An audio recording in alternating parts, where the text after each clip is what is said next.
पद्माकर शिवलकर यांना गाण्याचंही अंग होतं। शांताराम नांदगावकर यांनी शिवलकरांसाठीच लिहिलेल्या गाण्यांनाही त्यांनी आवाज दिला होता। पद्माकर शिवलकर यांनी त्यांच्या ह्या चेंडू दैवगतीचा या पुस्तकाच्या प्रकाशन सोहळ्यात तेच शीर्षक गीत गाऊन दाखवलं होतं।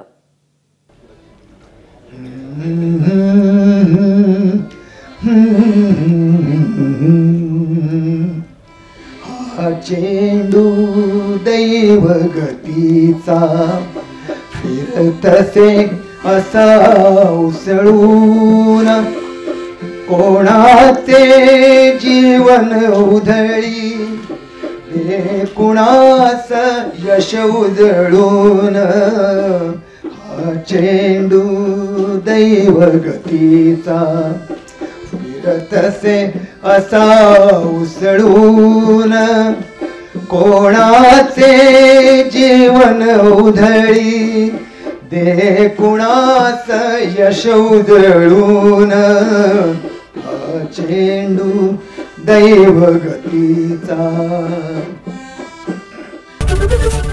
एबीपी माझा, उघडा डोळे बघा नीट।